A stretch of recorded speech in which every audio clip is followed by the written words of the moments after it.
One of the things I've been thinking about a great deal lately is social media. And for those of us who are followers of Jesus, should we be using social media at all? If so, how do we do that in a way that is honoring to the gospel that we believe in?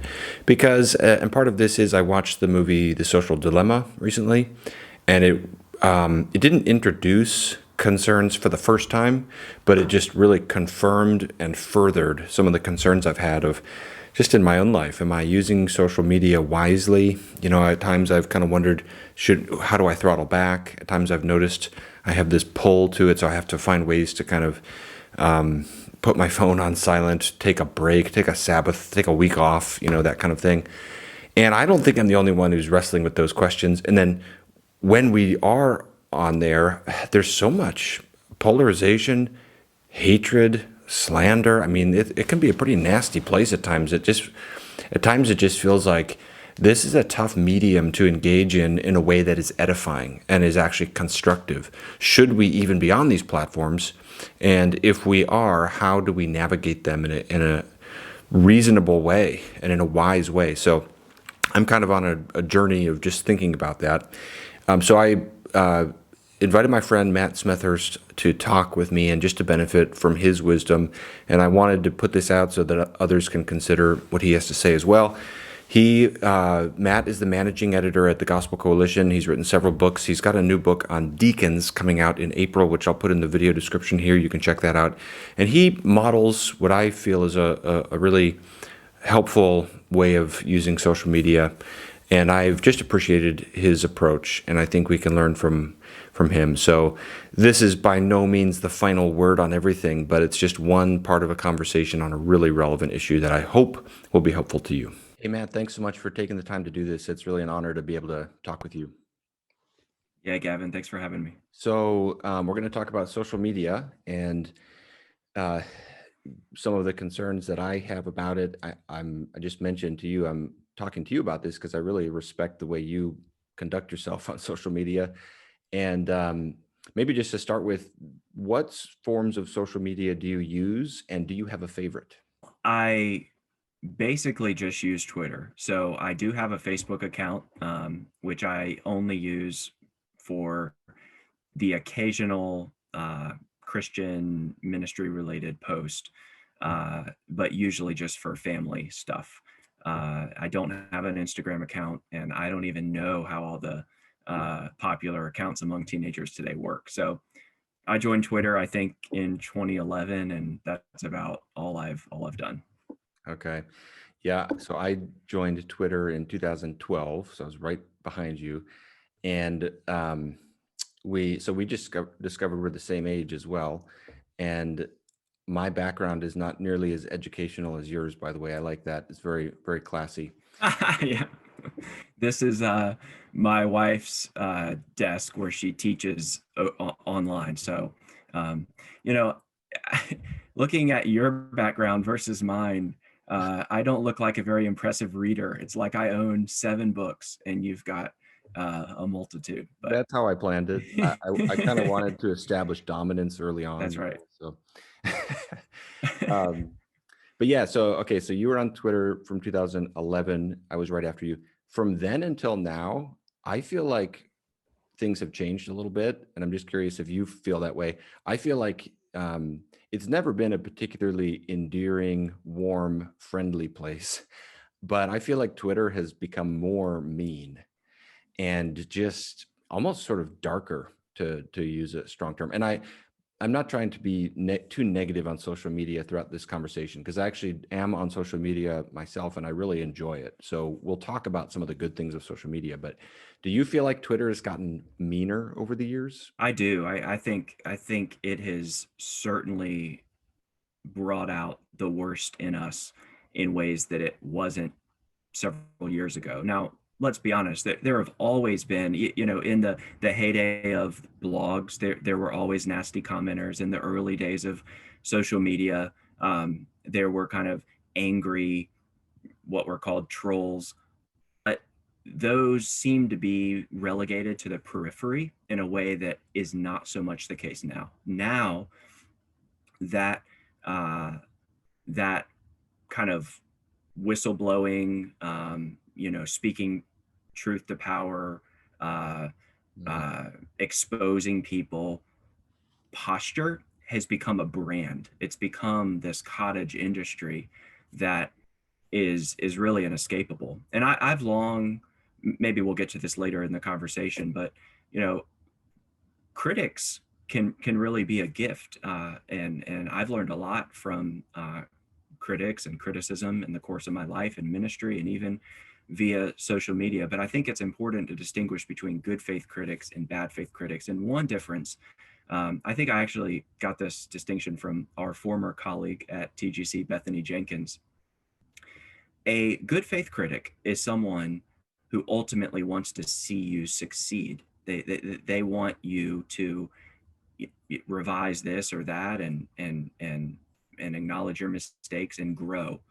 A bad faith critic ultimately wants to see you destroyed. And I do sense a preponderance of the latter on social media today in a way that wasn't the case a few years ago. Yeah, yeah, definitely. Yeah. What would you say?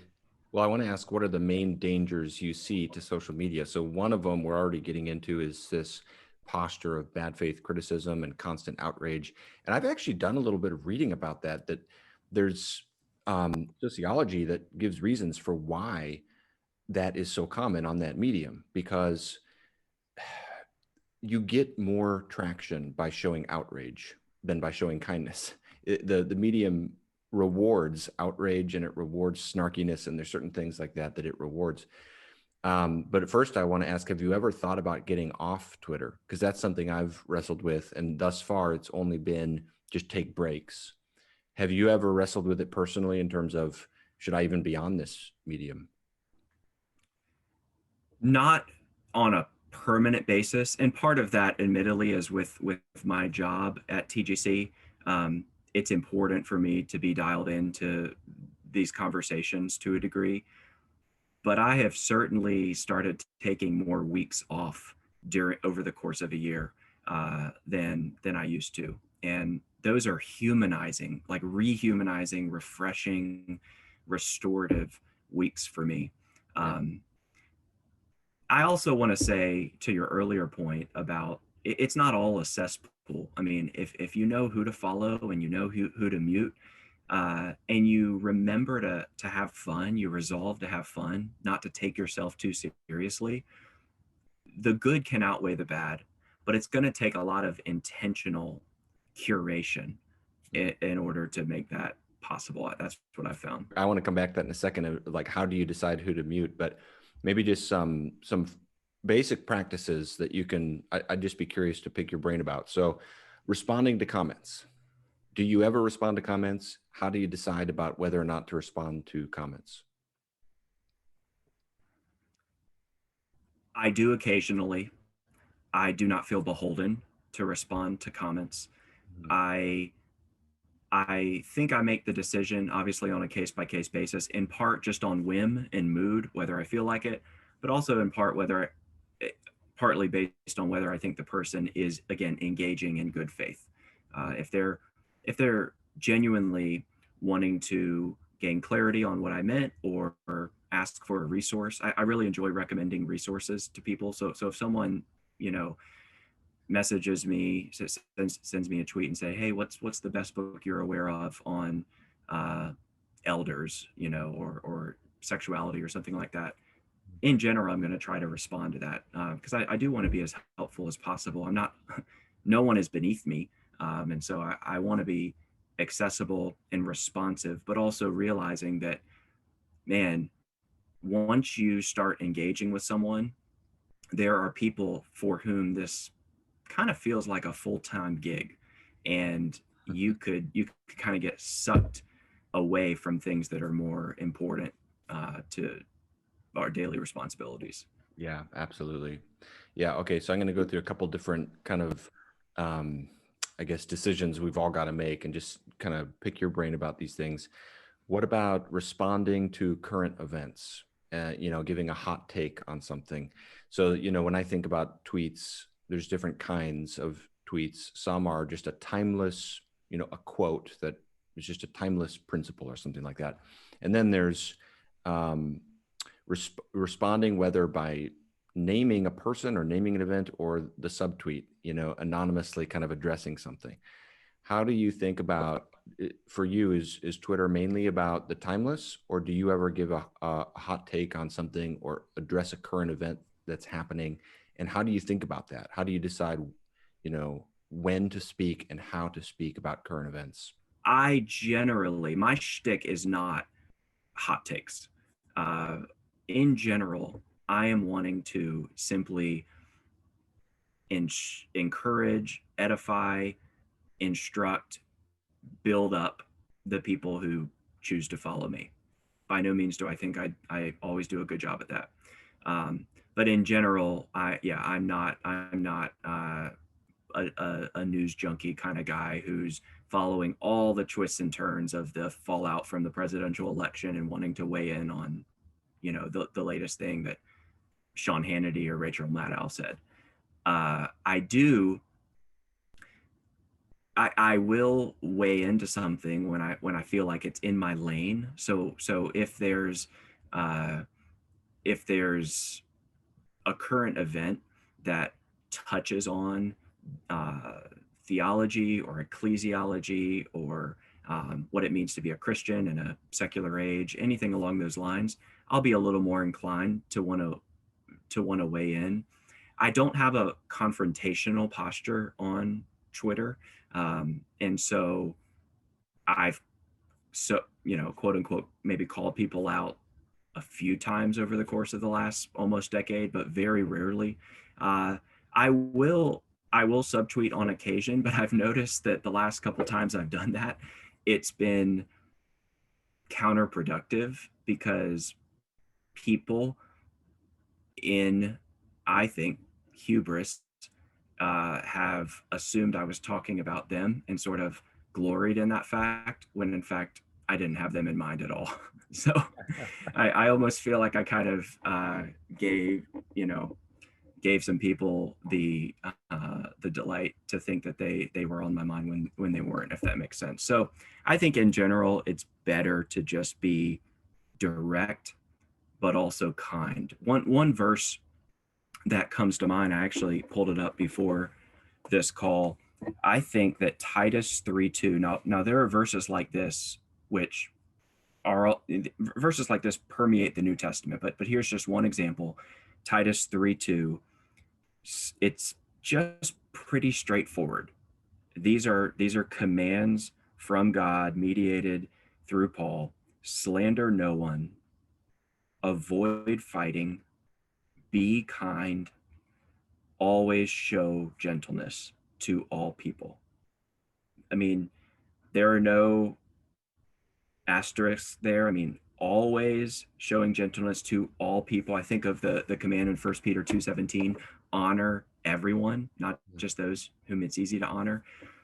Again, I fall short of this, certainly in my own heart, sometimes even in my public actions, but that should be our goal on Twitter. The commands of Scripture do not, they still apply, they still hold when we're staring at our screens. When Jesus warned that on the final day we will give an account for every careless word we spoke, that includes the careless words that we tweeted. And so those are some reminders that I at least try to bear in mind and model in a very noisy and chaotic neighborhood that is Twitter. Yeah.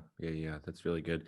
Okay, so the last practice to ask you about is muting or blocking people. You don't have to give any names, but how do you think about when to mute and when to block? And because when I first got on Twitter, I thought, I'll probably never have to use those. Little did I know they can be really useful, and sometimes you do have to do that. But how do you think about that?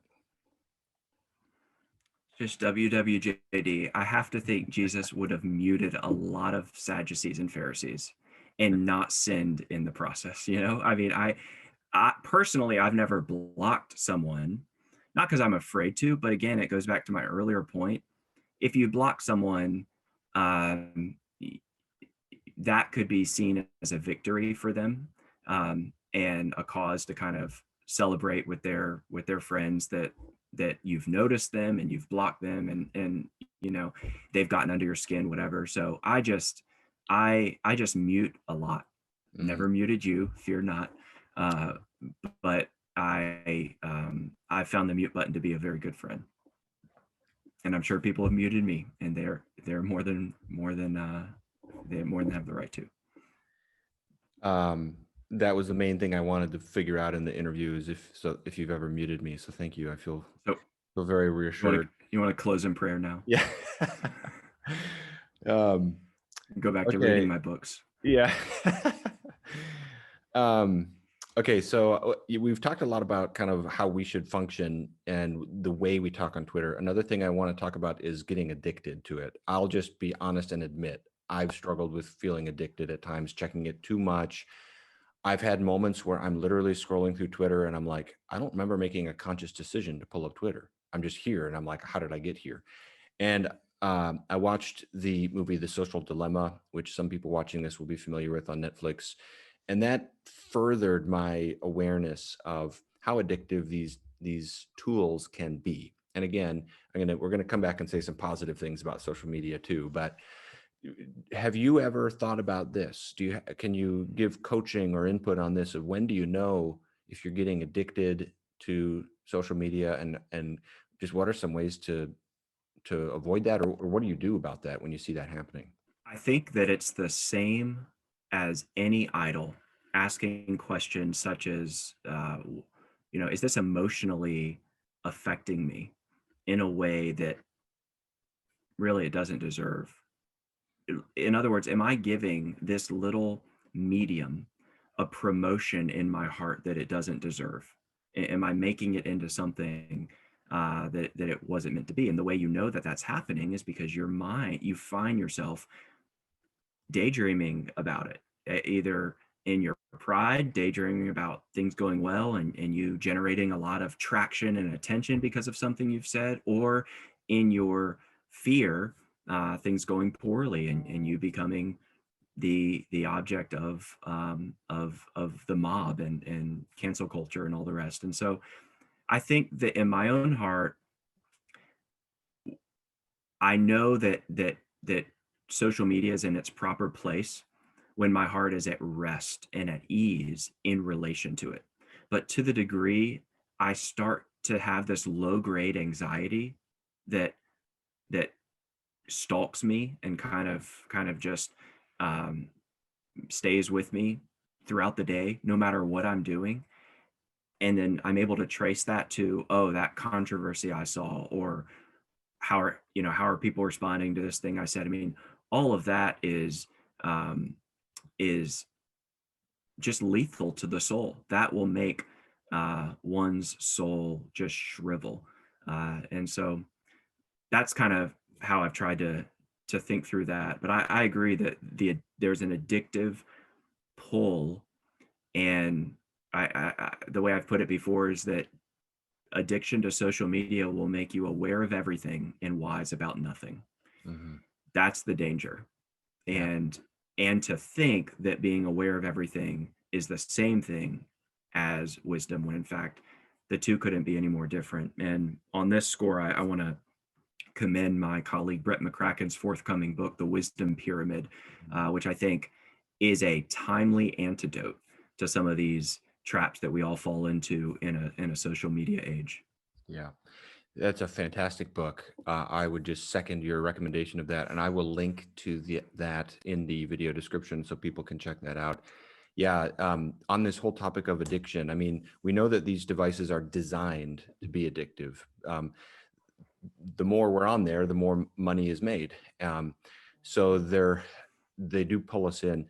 One of the simple things that I have been working at is finding different creative ways to take breaks or to kind of limit my engagement. And I'm curious if how this has looked for you. For me, it's on the one hand, and it's actually encouraging to me that it doesn't mean you have to have total abstinence, like you can never get on Twitter. I mean, maybe for some, that's what they would feel led to do. For me, it hasn't felt like that. And that's kind of comforting because I like it. I find it fun. I find it helpful. I find it has uses. So I don't feel that's kind of helps me to not see this as too much of a burden. It's like, okay, I'm not having to close this door completely. I'm just trying to regulate it, like you talked about being intentional in curating it. Hmm. So for me, that looks like certain days of the week, I just won't go on at all. But then other two simple things that have helped me is the do not disturb function on my phone. It's so simple, but it's like, I just have to be really intentional with when to hit that button. That way, my phone doesn't beep at me and pull my distraction away during sermon prep. Because what I want is to choose to engage Twitter rather than to be pulled into it constantly. And the other thing is just deleting the app from my phone for certain periods. So like sometimes over a weekend, delete the app off my phone. That way, I have to actually pull out my computer to get on. What about you? How have you thought about taking a fast or taking a break from Twitter? I've actually never had notifications turned on for Twitter in all the years I've used it. So, in order to know that someone has retweeted me or commented on something, I have to kind of manually open the app. Um, and even then, though, there is that kind of addictive pull. One of the reasons it's so addictive, I think, is because it's just so much easier than all the other hard things we're called to in life. So it's so much easier to uh, just tell the world, kind of put it this way: it's easier to try to pastor the world from your Twitter account than to try to pastor one of the actual sheep whose name and struggles and for whom you will give an account to God. Mhm. Uh, we will give an account to God not for our followers, but for our flock if we're pastors. And I it strikes me in the qualifications for elders in First Timothy 3, Satan shows up two times in this brief list. And it's like, I thought we are talking about elders. Why does Satan keep showing up in this qualification list? Well, I think it's because Satan loves to stalk and to um, subvert and ultimately destroy shepherds. And I know that most people watching this interview aren't necessarily formal shepherds in a church, but we all have responsibility for something and some people. And I think that even as a parent, the times when I feel most convicted in relation to social media is when I'm only halfway present with my kids because I'm thinking about what's going on Mhm. Twitter. And it could be a Saturday morning. It could be, the time they have with me, they deserve to have their dad fully engaged with them, not thinking about how great a certain tweet would be or how people are responding to this. That's just pathetic, but I certainly fall into that. Yeah, I've been there too. Yeah, for me, it also helps to have just a physical room. It just helps my mind transition, in which I keep my phone. So if I like go into that room rather than I have my phone in my pocket carried, because I have struggled with the same thing of I'm at home playing with the kids and you hear that beep and you want to check out and then you feel like you're not fully present. So um, yeah, well, okay, so lest we are too negative on social media here, I want to say too, at times I've gone to the other extreme of thinking you can never have a productive debate, never have a productive disagreement. You should never engage in any form, anything other than upbuilding, edifying, positive statements. And I think that's kind of too simple. I think there are benefits at times from engaging people.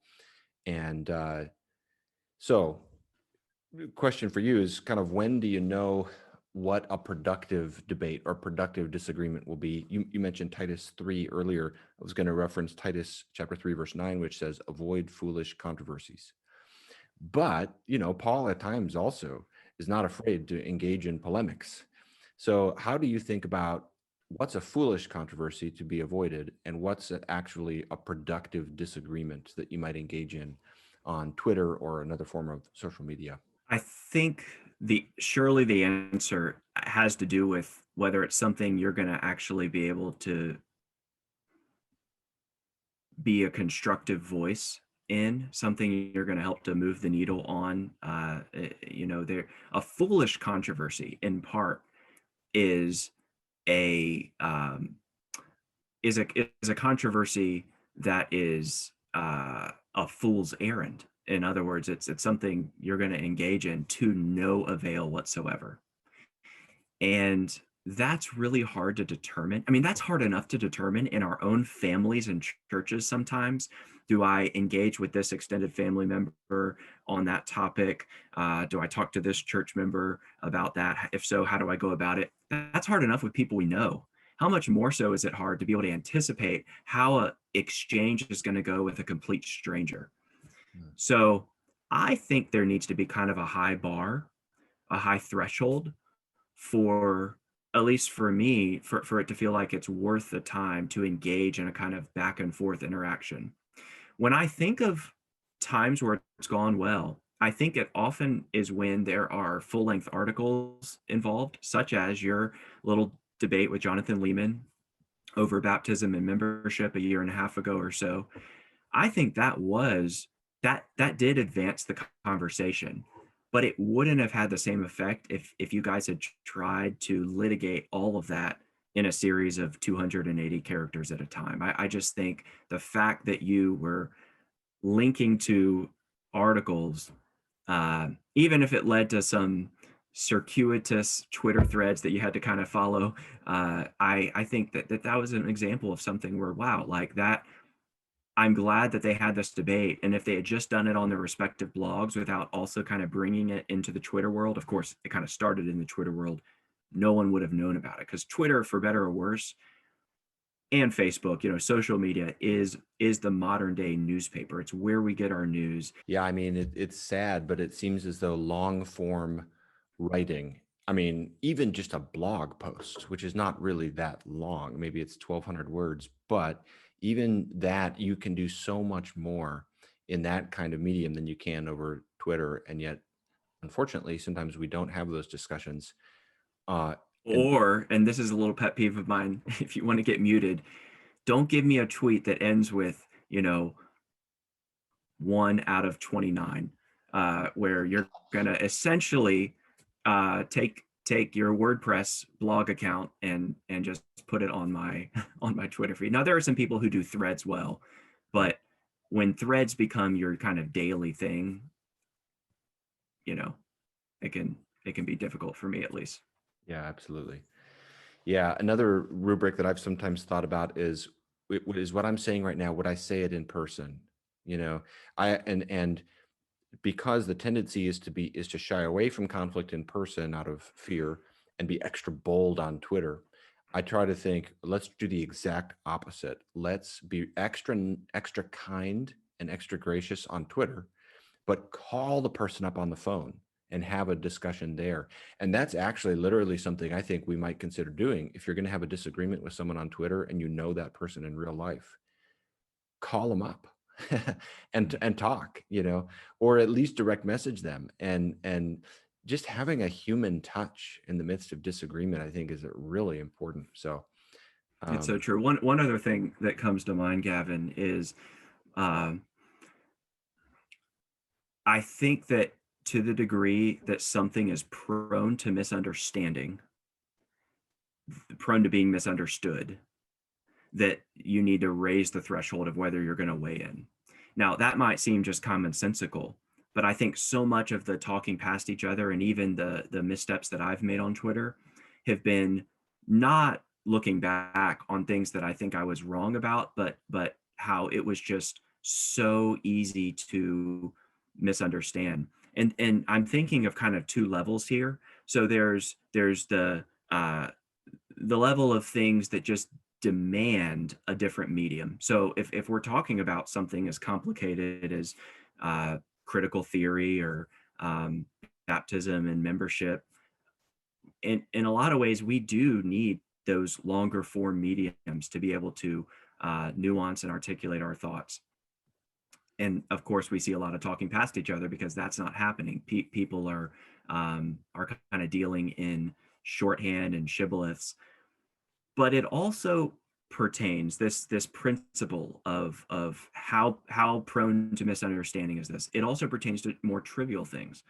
So I did a tweet a few months ago where I criticized President Trump's, what I think was a photo op where he held up the Bible with flashing cameras and the sound of riders in the background. And it was distasteful for me. And I, in a moment of, I can honestly say my heart state was not, I want to virtue signal, I want to appear woke. It was none of that. It was just I was so befuddled by that odd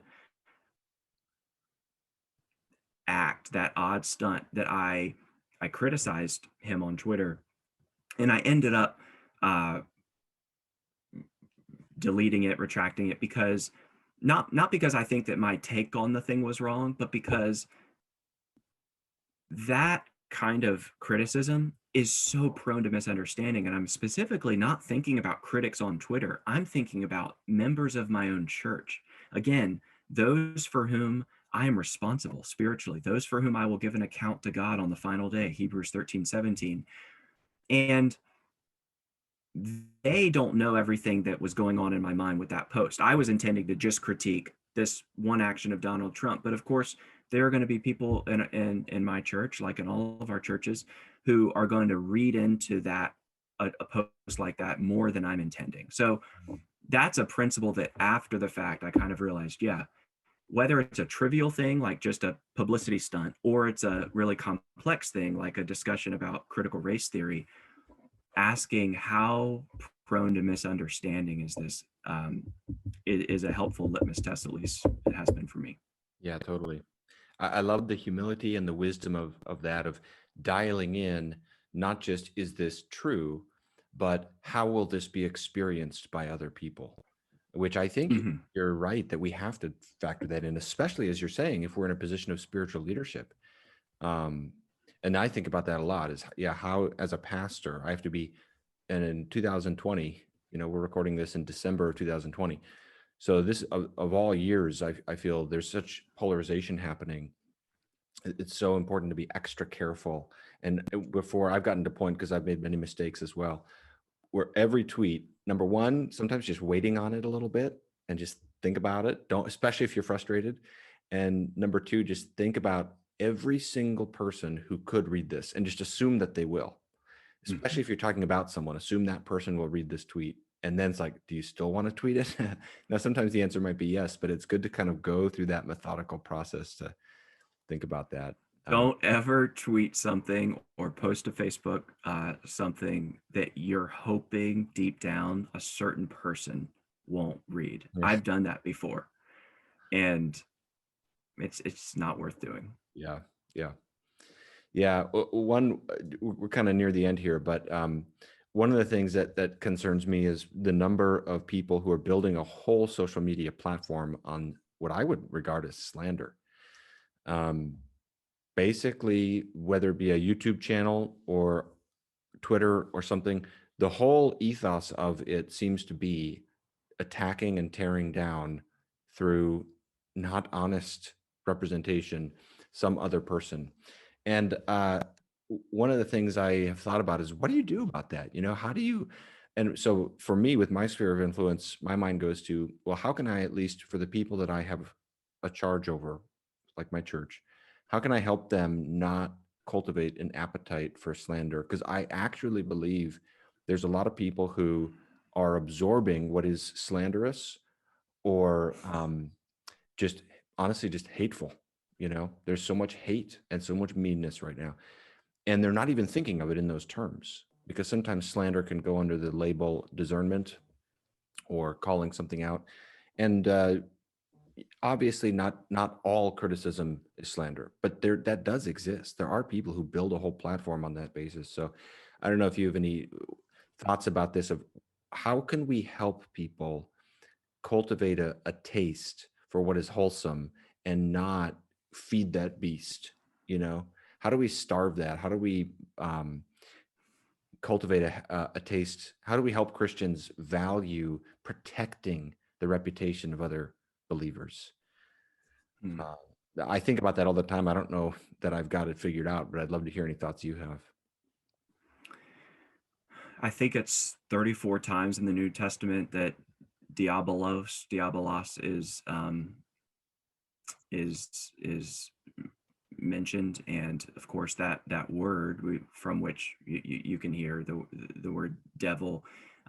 It's also a word that is translated slanderer, accuser, and so it should not fall lightly on us that the act of slandering is the furthest thing from a small sin. In fact, it is a demonic, satanic activity.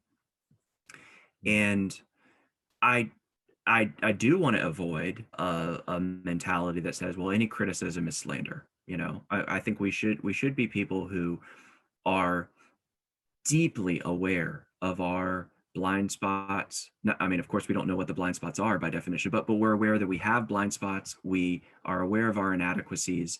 As Spurgeon said, if my if my critics really knew me, they would even only find more to criticize. I feel the same way.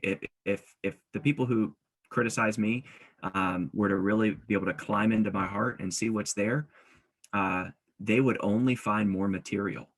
So I'm aware of that, and yet I think we all need to just engage social media in light of the way that Paul and Peter and the other writers of the New Testament are engaging very messed up and dysfunctional churches. I mean, it's amazing to me the way that Paul will commend the Corinthians for the evidences of grace that he sees in a church with that much that many problems. The Thessalonians had a lot of problems of their own, and yet Paul says, "You are my joy and my crown." Words that you would almost think he would reserve for God Himself. He's applying to this ordinary, flawed local church. I mean, slander is kind of the worst of it, but I think even upstream from slander is just an atmosphere of mistrust and suspicion.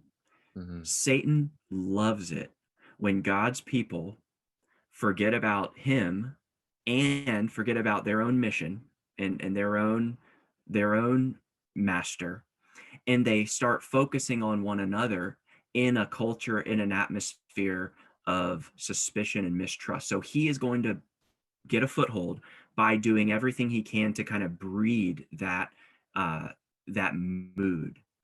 And we are only doing him a service. We are only making Satan's job easier when we play into that by assuming the worst about brothers and sisters in Christ. 1 Corinthians 13:7, believe all things, hope all things, endure all things, is not a call to be gullible, to be naive, to be a pushover and to just let people dominate you, but it's a call to view professing Christians as people with whom you are going to spend a long time after you die, namely forever. And to hold professing Christians to that profession and not to give quarter to those who are claiming the name of Christ, but in all of their actions online, just undermining the work of people that are genuinely trying to advance the gospel. So my heart is burdened by what I think are some, and I'm not speaking to myself here, but what I think of are some good-hearted, gospel-minded men and women in ministries that are just the object of near constant accusation and I think slander from people who know better and or from people who should know better.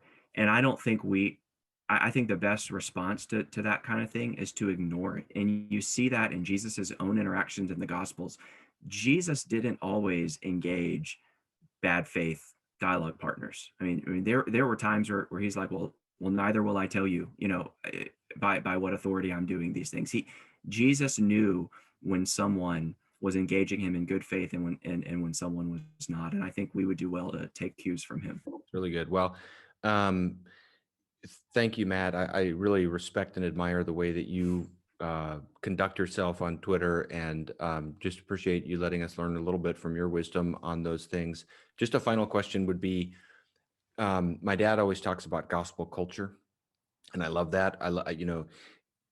To the extent that we're walking in line with the gospel, I think there should be warmth, there should be kindness, there should be joy, there should be the very aroma of Jesus Christ himself. And I do think, here's a happy thought. What if Christians were known as a counterforce on Twitter to the polarization, suspicion, nastiness? What if we were known as a counterforce that exhibited love, goodwill, good faith, respect, and actual principled disagreement? So strong disagreement, but on principle, and in a respectful, courteous way.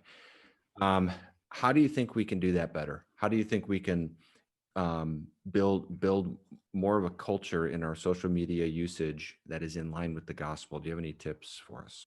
I think we sometimes make it more complicated than it needs to be, but I think honestly, just leaning into, by God's grace, with the Spirit's help, to the fruit of the Spirit. So take gentleness, for instance. Gentleness has fallen on hard times, even in Christian circles, because gentleness is often dismissed as cowardice. Kindness is often dismissed as cowardness, cowardice, um, which I think is unconscionable. I think that we ought to be committed to a tenacious gentleness, a tenacious big-heartedness, a tenacious long suffering toward others. Because if you're not patient toward others, if you don't assume the best about others, then it shows you actually don't know yourself very much, very well. That you don't know the way that the human heart can so quickly become disordered. So I love your dad's phrase, gospel culture. And I I also want to commend your book, honestly, Finding the Right Hills to Die On, because I think another good litmus test as we think about what to weigh into, what to stay silent on, is how close to the center is this topic? Is this a first order issue? Is the gospel at stake? Um, of course, your debate with Lehman was kind of in that second order tier, uh, or is this a third order thing on which reasonable minds can differ? Christians should be able to disagree, and I think that third order realm is wider than the loudest voices are trying to make it online. So we need to be jealous to keep that latitude, which is not a sign of encroaching liberalism. It's a sign that Romans 14 and the very posture of the Apostle Paul is animating our approach to these things. So I think the gospel culture needs to start in our churches, and it needs to bleed into our social media accounts. And I love the word you use, counterforce. That would be a beautiful thing, if we could be those kind of lights shining in a dark and twisted generation.